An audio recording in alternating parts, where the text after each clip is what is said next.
저는 늘 역할을 해왔다고 생각합니다. 지금 제가 하는 것이 아주 저는 제 삶을 이렇게 이제 요즘 잘 모르시는 분도 있겠습니다만 저는 고등학교 3학년 때부터 삼성 기업 반대 시위를 하다가 무기징역을 받은 사람입니다.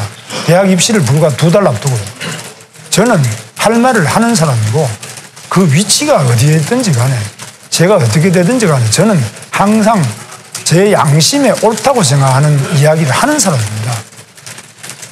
그래서 지금 아까도 제가 잠깐 말씀드렸지만은 문재인 대통령이 하고 있는 그리고 청와대가 하고 있는 박원순 시장이 하고 있는 이 길은 아닙니다. 첫째는 올해가 건국 70주년 아닙니까? 오늘 국회는 70주년이라고 프래카드가 길에 붙었더라고요. 이 나라가 없는 국회가 있습니까? 자유민주주의 헌법체제 아래서 나라는 70주년이 아니라고 하고 대통령이 그렇게 말하지 않습니까? 더불어민주당이 나라는 70주년이 아니다. 국회는 70주년이다. 이게 뭘 말합니까? 이게 말이 되는 이야기입니까, 이게? 이게 다 웃습니다. 선진국에서 다 웃어버려요. 이 웃음거리를 우리 언론이 왜 비판을 안 하시냐, 이거죠. 저는 언론인 여러분들께 굉장히 제가 말씀을 드리고 싶은 내용입니다. 언론이 뭐 하는 거냐, 이거죠. 야당이 그러면 자유한국당이 적폐에서 없어지면은 그러면 남는 게 뭡니까? 자유한국당 적폐 세력이라 하는 데 대해서 여러분이 계속 그걸 동조를 하고 반복을 해주죠. 지금도 제가 볼 때는 그럼 자유한국당이 적폐라서 없어졌다. 그럼 이 나라 70주년 누가 기념하고 이 나라의 헌법은 누가 지키고 이 나라의 자유민주주의, 자유통일은 누가 추구하는 다른 정당이 어느 정당이냐. 그럼 정당이 자유민주주의를 목숨 걸고 지킬 정당이 없어도 그런 국회의원이 없어져도 그런 시장이나 지방자치단체장이 없어져도 여러분 자유언론이 지켜질 것 같아요? 북한에 자유언론이 있습니까? 중국에 자유언론이 있습니까? 여러분 자신하고 직접 관련된 문제 아니에요? 그래서 저는 그 점을 묻고 싶습니다. 그래서 지금 이 길은 자유언론, 자유기업, 자유로운 신앙의 자유로운 여러 가지 정당, 활동 이런 것을 보장하지 않겠다는 독주로 가고 있지 않습니까? 여기에 대해서 여러분들이 저한테 자꾸 물으시는데 여러분 다 아시잖아요. 인터넷만 쳐보면 다 나오거든. 올해가 건국 70주년인지 아닌지 나는 거기에 대해서 분명히 해야 된다. 그럼 두 번째, 우리가 가야 될 길이 그러면 자유통일이냐 이게 연방제 통일이냐 뭐냐.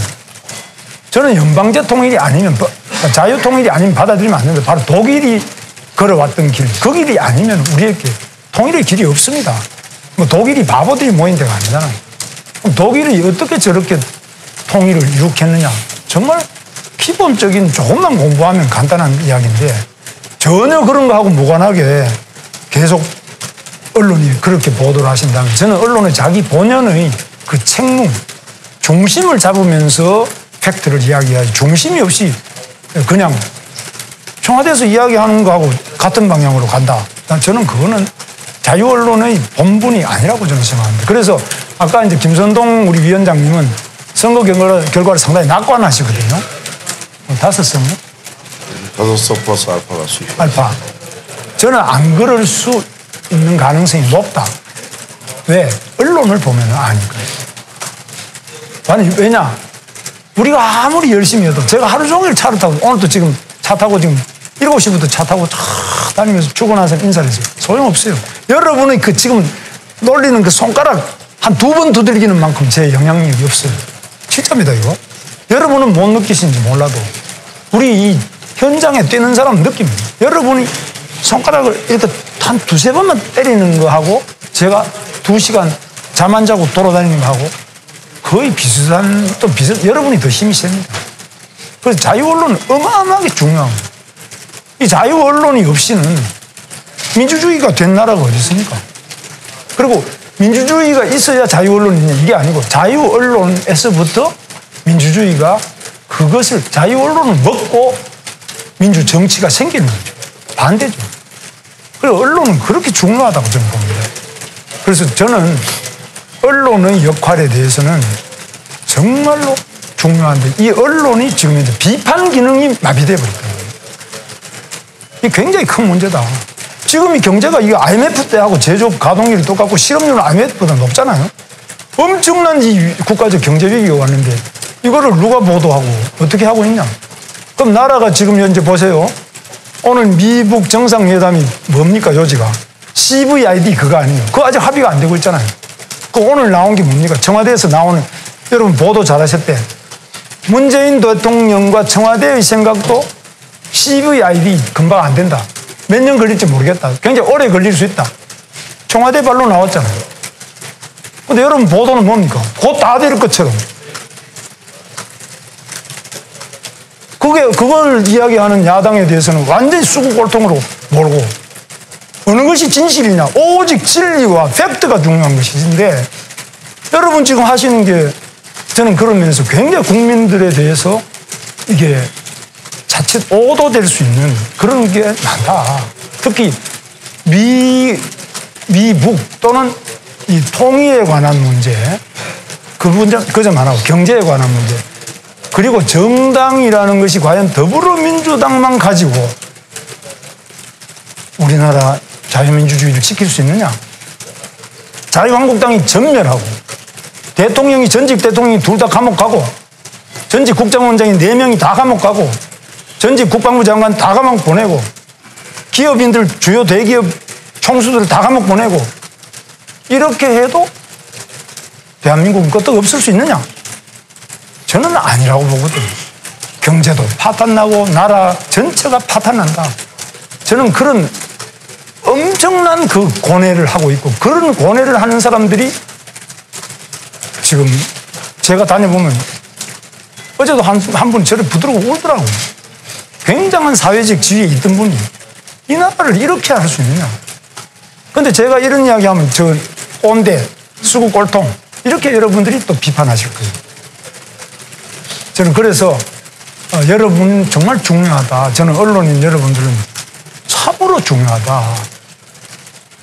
지금 비판 언론 없이는 이 나라 미래가 어렵다. 야당보다 더 중요하다고 저는. 야당보다 훨씬 중요하다. 야당은 뭐 솔직히 말해서 국회 회의 있을 때나 선거 때 몇 번 하지만 여러분은 매일매일 국민에 대해서 계속 메시지를 보내고 이 방향을 제시하시잖아요. 그래서 여러분은 한 분 한 분 땅바닥에 앉아 계시는 걸 제가 조금 안타깝게 생각하는 거는 여러분 한 분 한 분이 국회의원보다 더 중요한 일을 하고 계시는데 왜 이렇게 땅바닥에 앉혀놓냐, 이 국회에서. 그래서 제가 자꾸 말씀을 드리는 겁니다. 정말 여러분 중요하십니다. 그래서 저는 이 언론 환경이 너무나 왜 이렇게 됐을까? 저는 과거에 70년대 그때는 유신이거든요. 탄압을 했어요. 언론인 까부르면 그냥 남산에 부르다가 조인트를 까요. 고문을 해요. 진짜입니다. 여러분 지금 고문당한 사람 없잖아요. 근데 그때보다 더 기계가 없고 이거 왜곡되어 있다고 저는 그렇게 봅니다. 그 유신 때보다도 여러분 과연 그때는 유신 때는요. 여러분 그냥 백제로 이렇게 신문을 내잖아요. 그러면 그냥 막 온 국민이 거기서 전율을 느낍니다. 이야. 근데 지금 그런 메시지를 누가 뭐 고문하는 것도 아니고 그런데 왜 그걸 못할까? 제가 볼 때는 그때보다도 지금 더 위험한 상황으로 가고 있다고 보습니다. 그런데도 아무도 이걸 가지고 이야기 안 해요. 저는 정말 제가 또 이야기를 이렇게 하면은 또 역시 막 수구 꼴통이다, 확장성이 없다, 극우다 뭐라고 쓰시든 간에 이것은 진리다, 이것은 진실이다, 이것이 팩트다. 보세요. 청와대가 그러면 지금 뭐라 그래서 오늘 아침 언론 보면은 이거 금방 CVID 안 된다, 몇 년이 걸릴지 모르겠다 이렇게 나왔잖아요. 제 이야기 아니잖아요. 그 이야기를 우리 당에서 하면은 왜 재뿌리냐, 회방하냐, 잔치집에 뭐 하느냐, 이 며칠 전에 했던 거 아니에요. 그래서 정말 좀 똑바로 해주시면 좋겠다. 그래서 야당이나 여당이나 여러분이나 누구나 똑같이 하는데 적어도 대통령이나 청와대 다음에는 여러분이 중요하다. 그 다음에 제가 볼 때 국회가 중요하지 않느냐. 그렇게 보고, 그 다음 지방자치는 거기에 비하면 공무원들이 어느 정도 평균점을 합니다. 완전히 망하지는 않아요. 공무원들이 그 관료제가 받쳐주기 때문에 금방 망하지는 않습니다. 그러나 미세먼지 잡는다든지 뭐 이런 거 비 짓는다, 뭐 도로교통이 막힌다, 이런 거 정도 불편한 거죠. 그러나 당장에 뭐 나라가 무너져 버린다든지 경제가 완전히 망해버린다든지 이런 거는 지방자치단체장이 뭐 좀 잘못하더라도 그 정도는 견뎌낼 수 있는 저력이 우리 한국에 있는데, 다만 안 되는 거는 청와대, 그리고 언론, 그리고 국회, 이 정도는, 이 3자는 조금만 삐끗하면은 이게 나라가 완전히 떨어질 수 있다. 저는 그런 정도로 언론인 여러분에 대해서 굉장히 중요하게 제 체험상, 저는 제가 고등학교 3학년 때니까 상당히 오랫동안 이 정치에 대해서 일선에 있었던 사람입니다. 제가 뭐 누구처럼 이제 처음 뭐 사업하다가 돈 벌다가 나온 사람이 아닙니다, 저는 평생을 이 길을 걸어왔던 거고, 저는 감옥도 많이 가고 고문도 많이 당하고 지금 현존하는 정치인 중에 제가 아마 제일 그 길을 격렬하게 살아왔던 사람입니다. 그래서 그냥 드리는 말씀은 아니니까 부디 좀 한번 제 말씀을 깊이 한번 숙도해 주시면 감사하겠다고 생각합니다. 됐죠? 내가 너무 좀 말씀이 길었는데 제 진정성은 진짜 이런 내용입니다. 부디 좀 언론이 분발하시고 우리의 미래를, 여러분이 두들기는 이 속에, 바로 그 짧게 두들기는 속에 우리 미래의 그 방향이 정해진다. 어땠습니까? 네. 오늘 하여튼 굉장히 바쁘실 건데 이렇게 관심 가져주셔서 감사드립니다. 오늘 하여튼 저는 느낀 것이 다시 한번 말씀드리지만은 트럼프와 김정은이 만나는 이 과정에 정말 우리 대한민국이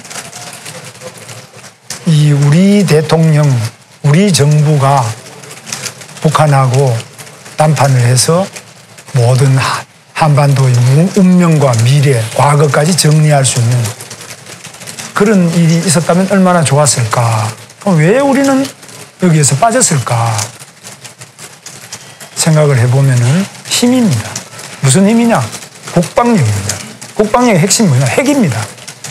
저쪽은 핵을 가지고 우리 핵이 없기 때문에 핵을 가진 미국과 핵을 가진 김정은이 둘이가 앉아가지고 이야기하는 거예요.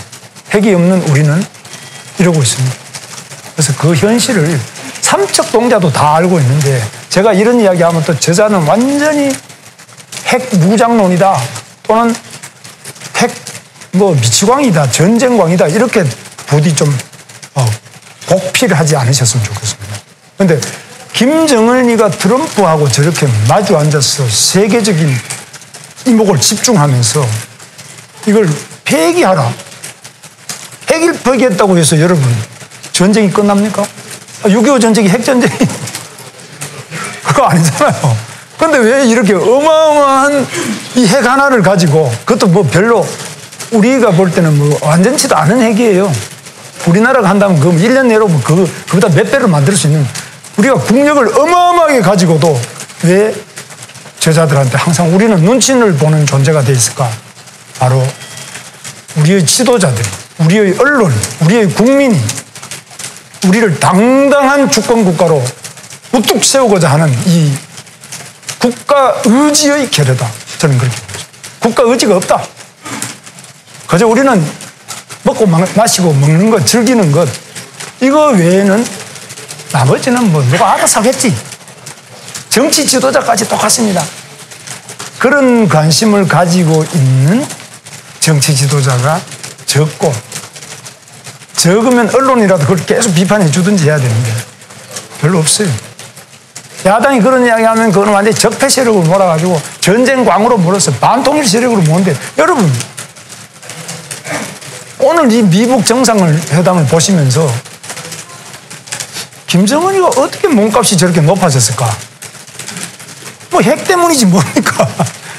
여기에 대해서 부정하는 분이 계신지 모르겠는데, 핵 때문에 몸값이 높아진 건 아무것도 아닙니다.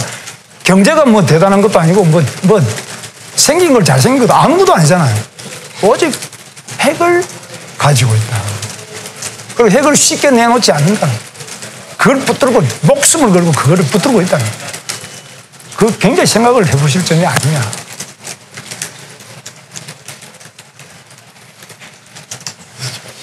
자, 감사합니다. 네, 수고하셨습니다.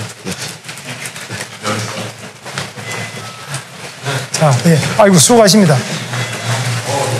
제가 국회의장이 되면 여기 확실히, 의자는 확실히 제가 나와야 돼요. 감사합니다.